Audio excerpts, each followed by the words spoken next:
ኢየሱስ ክርስቶስ የሞተላችሁ ከኃጢአታችሁ ያነጻችሁ ዘንድ ደሙን ያፈሰሰላችሁ ውድ እዚህ ፕሮግራም ተከታታዮች የጌታ ጸጋና ሰላም ለእናንተ ይሁን።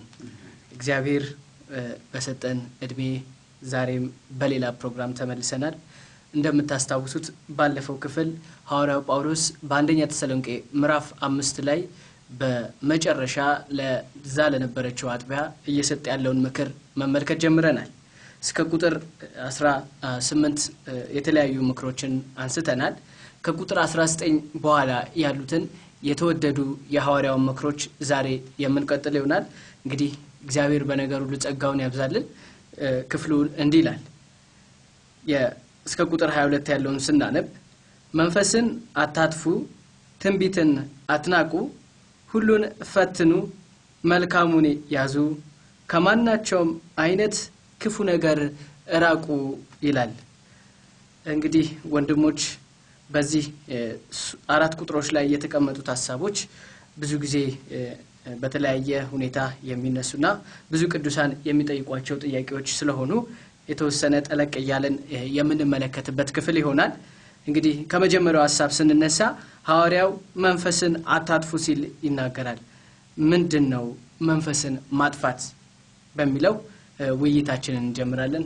ወንድማችን ግርሜ ሐሳብ በመስጠት ወደ ውይይቱ እንግባ። እግዚአብሔር የተባረከ ይሁን። አሜን። እንግዲህ መንፈስን አታጥፉ፣ ትንቢትን አትናቁ እያለ ይናገራል የእግዚአብሔር ቃል። እና እዚህ ስፍራ ላይ እንግዲህ በቅድሚያ እንደው መነሳት አለበት ብዬ የማስበው መንፈስን አታጥፉ በሚለው ውስጥ መንፈስ የተባለው ማን ነው የሚለውን ነገር እንደው ማየቱ ጥሩ እንደሆነ አስባለሁ። ከዛ ደግሞ መንፈስን ማጥፋትስ ምንድነው የሚለውን ነገር ማወቅ ያለብን ይመስለኛል። ምክንያቱም ይሄንን ቃል በተመለከተ ብዙ የተዛቡ መረዳቶች አሉ። እንደው ሰዎች ስሜታቸውን የሚገልጡባቸው ብዙ መድረኮች አሉ። እንግዲህ ሰው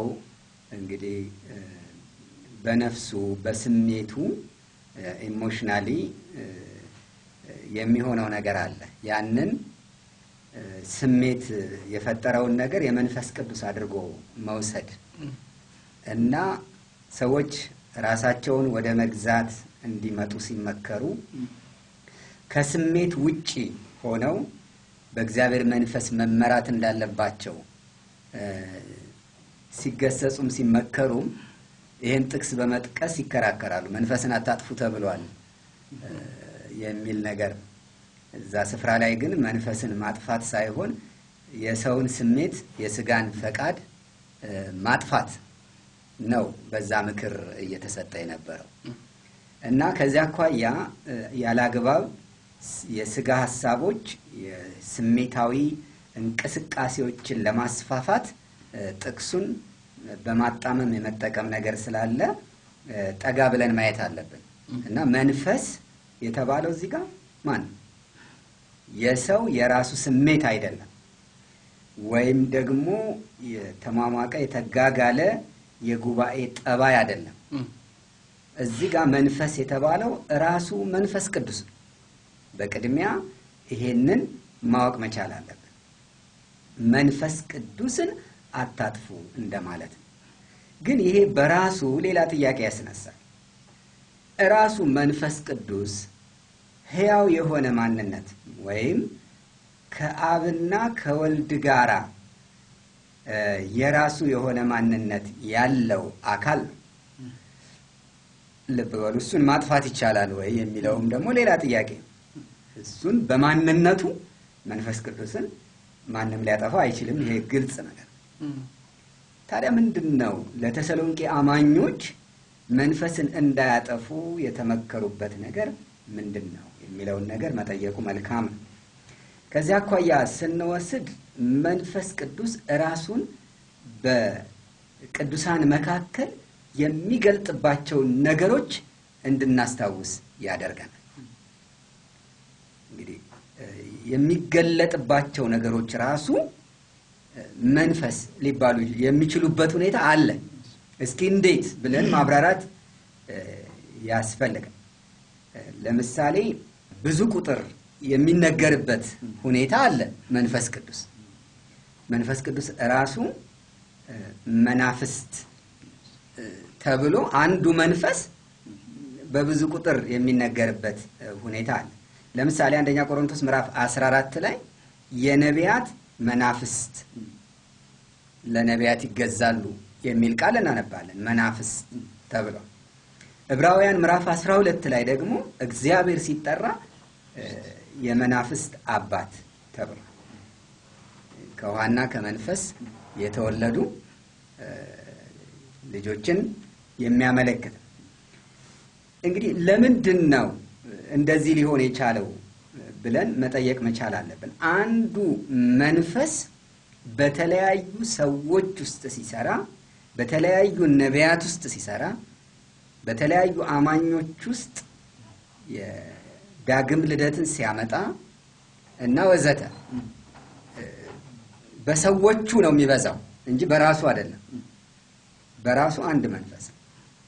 እንደዚሁም በጸጋ ስጦታዎች እና በስራዎቹ ይበዛል። ለምሳሌ በኢሳይያስ ምዕራፍ 11 ላይ ስንመለከት በኢየሱስ ክርስቶስ ላይ የሚያርፈውን መንፈስ በተመለከተ 7 መንፈስ ሆኖ ተጠቅሷል። ከእሴይ ግንድ በትር ይወጣል፣ ከስሩም ቁጥቋጥ ያፈራል። ይሄ ስለ ኢየሱስ ነው። ከዛ የእግዚአብሔር መንፈስ 1፣ የጥበብና የማስተዋል መንፈስ 3 ማለት ነው። የምክር መንፈስ፣ የኃይል መንፈስ፣ ይሄ እንግዲህ 5 ደርሰናል። የእውቀት መንፈስ፣ እግዚአብሔርን የመፍራት መንፈስ ወደ 7 ተጠቅሰዋል እዚህ ላይ። ስለዚህ ያርፍበታል። አሁን እነዚህ አንድ መንፈስ ነው፣ ግን በተለያዩ ገጽታዎቹ ተጠቅሷል።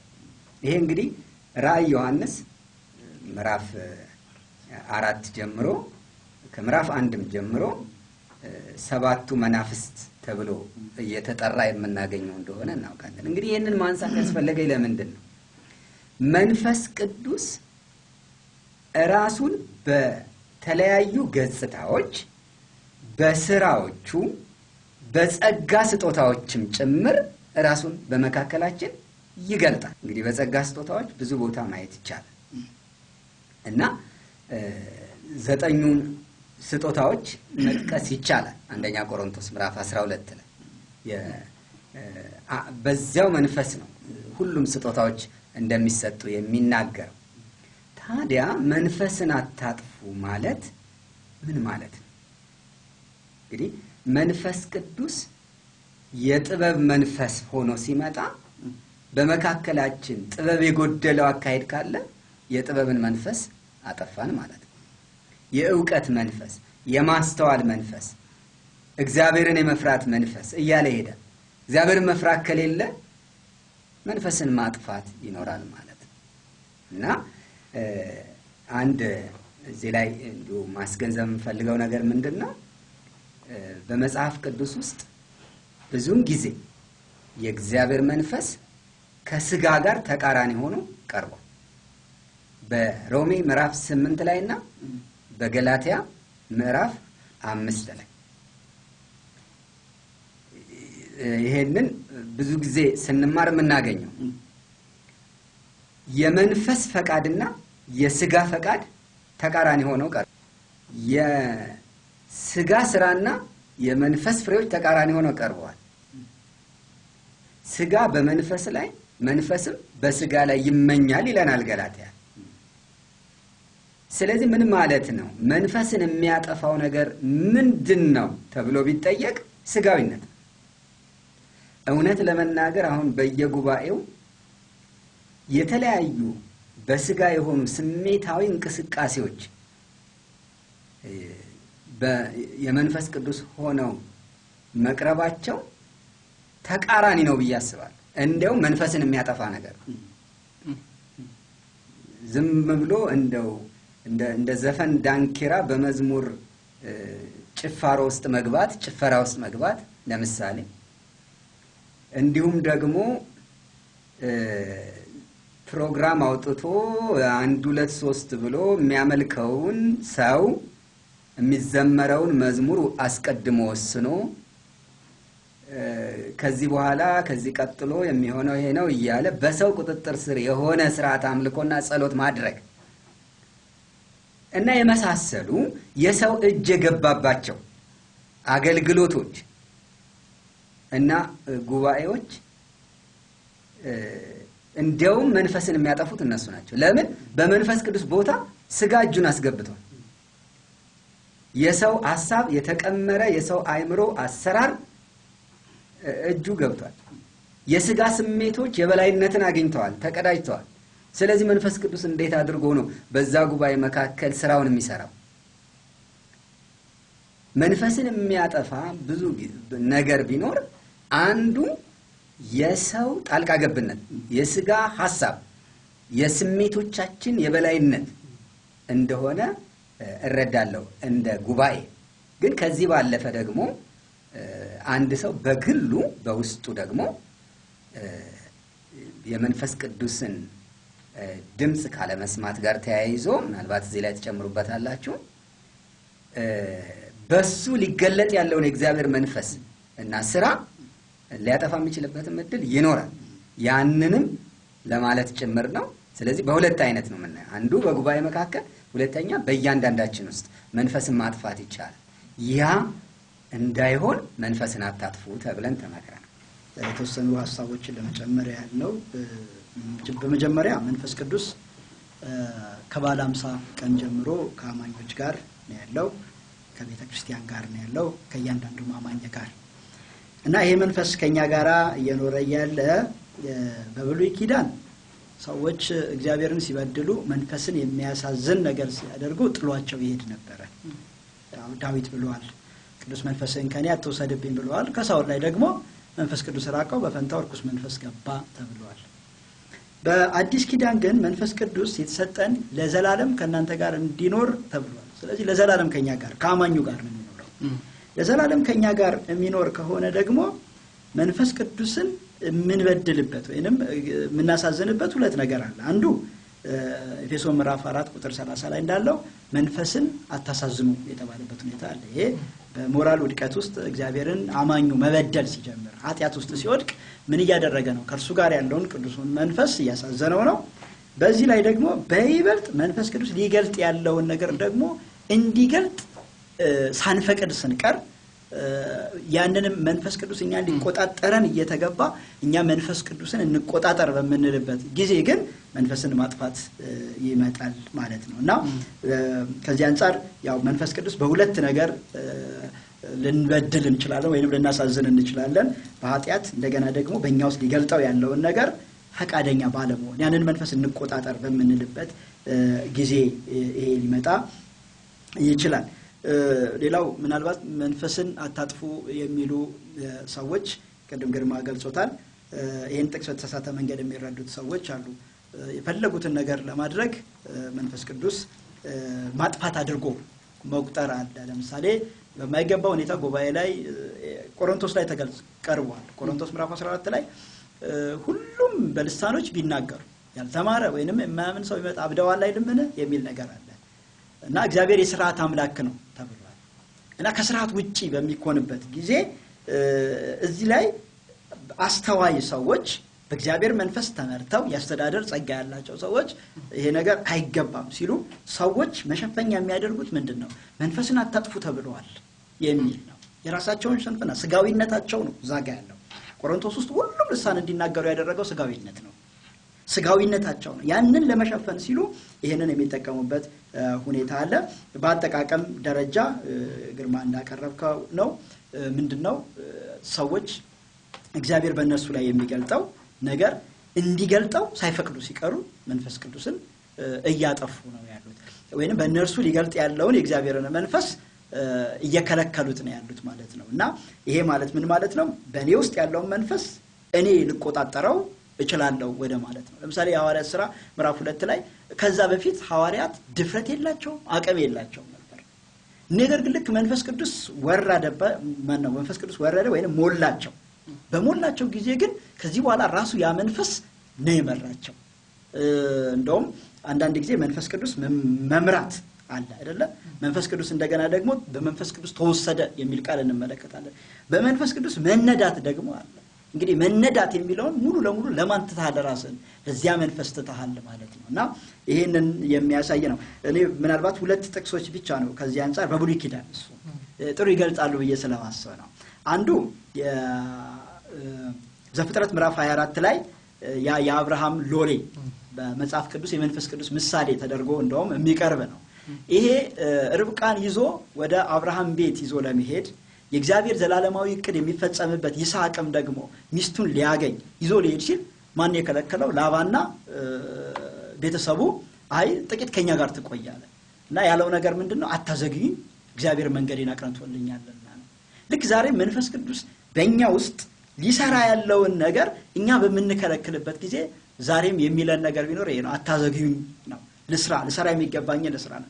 ሌላው በኢዮብ መጽሐፍ ላይ ያለው ኤሊሁ ነው። በጣም ጥሩ ምሳሌ ሆኖ የማየው ኤሊሁ ምንድነው ያለው? ብዙዎቹ ሲያወሩ ነበር ዛጋ እና ማነው ኢዮብና የኢዮብ ጓደኞች ብዙ ነገር ይናገራሉ፣ ሁሉም ያወራሉ። በእነዚያ ሁሉ ውስጥ ግን መንፈስ ቅዱስ ፈቃዱን የገለጠበት ሁኔታ ብዙ አልነበረ። በኋላ ግን እግዚአብሔር በማን ነው የተጠቀመው? ታናሽ በሆነው ከሁሉም ታናሽ በሆነው በኤሊሁ ሲጠቀም እንመለከታለን።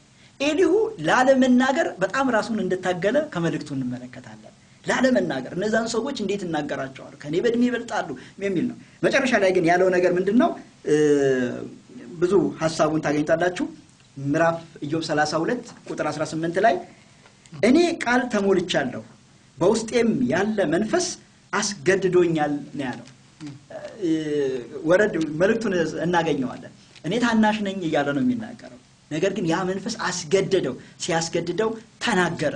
የተናገረው ነገር ምን ሆነ? እግዚአብሔር ዘላለማዊ ሐሳቡን ፈቃዱን ለኢዮብ ለሌሎቹም ገለጠ።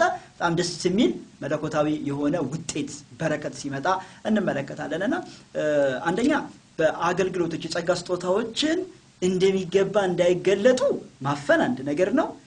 ያንን መከልከል አንድ ነገር ነው። በርግጥ የሚከለከሉበት ሰው ዝም በል ተብሎ አይደለም። ቅድም ግርማ ገልጾታል። እግዚአብሔር በመንፈስ ቅዱስ አማካኝነት ዛሬ በአንድ ሰው የምስጋና ጸሎት እንዲቀርብ ፈልጎ ከሆነ መንፈስ ቅዱስ መምረጥ አቅቶታል ማለት ነው። ተከልክሏል። ማን ነው እየመረጠ ያለው? ጉባኤ ውስጥ የምስጋና ጸሎት እንዲያቀርብ ወይንም ቃል እንዲያቀርብ የተፈቀደው ሰዎች የመረጡት ሰው ነው። ይሄ በሚሆንበት ጊዜ ትክክለኛ መንፈስ ቅዱስ ሊጠቀምበት ያለው ሰው ተከልክሏል ማለት ነው። ያ ተከለከለ ማለት መንፈስ ቅዱስ እንዲጠፋ ወይንም ደግሞ አገልግሎቱ እንዳይደረግ ተከለከለ። ሌላ በግል ማንነታችን አንድ ነገር ለመናገር እንፈልጋለን። ለምሳሌ እንደ ኤሊሁ እግዚአብሔር ጥበብ ሞልቶብን ማስተዋል ሰጥቶን እውነቱንም አስቀምጦ አንዳች የሚጠቅም ነገር ውስጣችን አኑሮ ሊሆን ይችላል። ግን ኖሮ ከመናገር እንከለከላለን። ለምን ስንል ቅድም ግርማ ተናግረዋል። ተቃራኒው ብቸኛ ስጋ ነው። ስጋ ምንድነው የሚለው? አይ አንተ ከማን በልጠህ እንዲህ ብትል እንዲህ ይሉሃል፣ እንዲህ ብትል እንዲህ ትደረጋለህ፣ ስለዚህ ዝም በል። ስጋ ይሄን ያነሳል። መንፈስ ቅዱስ ደግሞ ልናገር አታዘገኝ ሊል ይችላል። ስለዚህ በዚህ ነው አብዛኛው ጊዜ ስጋ ነው። እውነት ነው ዋናው ተቃራኒ። ግን እንደ ኤሊሁ ያሉ ምናልባት በራሳቸው ጋር ብዙ ተሟክተው ከዛ በኋላ ለመንፈስ ቅዱስ ፈቃድ ራሳቸውን ሲሰጡ እንመለከታልና ያው ተቀሉ እግዚአብሔር መንፈስ ቅዱስ በእኛ የሚገልጠውን ነገር መከልከል የሚለው በጉባኤ ካለ አገልግሎት በጉባኤው ላይ የሚገለጥ እግዚአብሔር መንፈስና ስራ አንፃር መንፈስን ማጥፋት አይገባም። እንደገና አንድ አማኝ በውስጡ ያለውን ጸጋና እግዚአብሔር ወደ ልቡ ያመጣውን ነገር እንዳይገልጥ መከልከል የለበትም። መንፈስን በዚህ ማጥፋት የለበትም ነው። ከዚህ ቀጥሎ ደግሞ እንደው መጨረሻ ላይ መንፈስን ሰው ሊያጠፋ የሚችልበት ነገር አንዱ በተግባራዊ ህይወቱም ነው ብዬ አስባለሁ። እሱን ለመጨመር እዚህ የገላትያው የመንፈስ ፍሬዎች የተባሉ 9 የመንፈስ ፍሬዎች አሉ። ሰው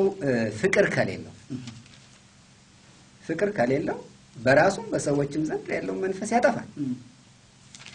እንግዲህ እንደዚህ ተዘርዝረዋል 9 የመንፈስ ፍሬዎች ምን እንደሆኑ። ፍቅር ቁጥር 22 ላይ ነው። ገላትያ 5 ቁጥር 22 የመንፈስ ፍሬ ግን ፍቅር፣ ደስታ፣ ሰላም፣ ትዕግስት፣ ቸርነት፣ በጎነት፣ እምነት፣ የዋሃት፣ ራስን መግዛት ነው ይላል። እና እነዚህ ነገሮች የመንፈስ ፍሬዎች ናቸው። ፍቅር ከሌለው ሰው መንፈስን ያጠፋል።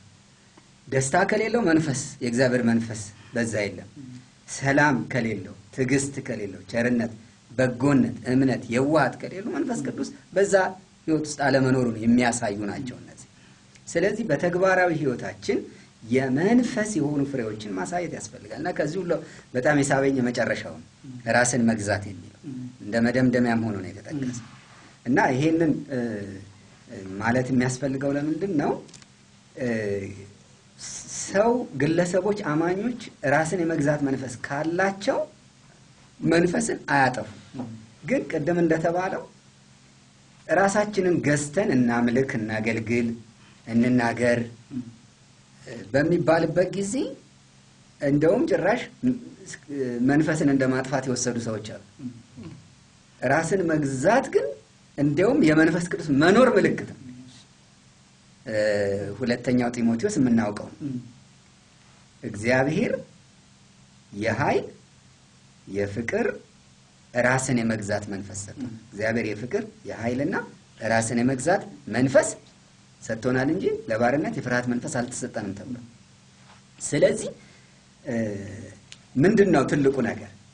ራስን መግዛት የመንፈስ ቅዱስ መኖር ምልክት ነው እንጂ መጥፋት ምልክት አይደለም።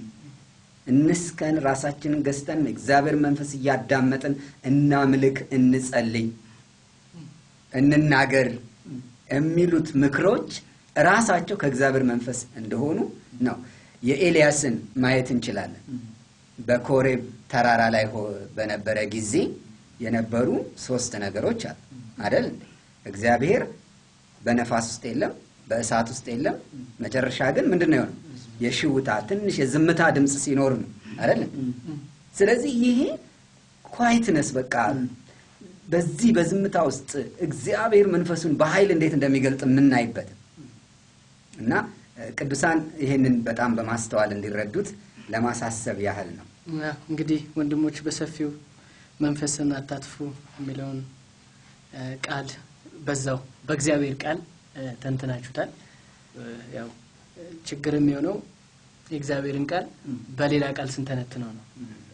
የእግዚአብሔርን ቃል በእግዚአብሔር ቃል ከተነተን ነው ግልጽ ይሆናል። ምናልባት አታጥፉ የሚለውን ቃል ከዋናው ትርጉሞች ጋር በብዙ ትርጉሞች ብታነቡት ያው ከእሳት ጋር ተያይዞ የተጠቀሰ ነው። የሚነደን እሳት ኃይሉን መቀነስ፣ ማዳከም የመሳሰሉት ነገሮች ናቸው። ያው እሳት ሙቀት ይሰጣል፣ እሳት ብርሃን ይሰጣል። የእሳት ጥቅሞች ብዙ ናቸው እና መንፈስ ቅዱስ ለተለያዩ ሰዎች በእኛ አማካኝነት የሚሰጠው ነገር አለ። በእኛ ውስጥ በሚሰራው ስራ ለሌላው ብርሃን ይሰጣል፣ ሌላው የሚያስፈልገውን ሙቀት ወይም ደግሞ መንፈሳዊ መነቃቃት የሚሆን የተለያየ ነገር ሊያገኝ ይችላል። እነዚህ ነገሮች በእኛ ውስጥ መንፈስ ቅዱስ መስራት እየፈለገ ያለ እኛ በተለያየ ወንድሞች ቅድም በተገለጿቸው ምክንያቶች ስራው ላይ እንቅፋት ስንሆን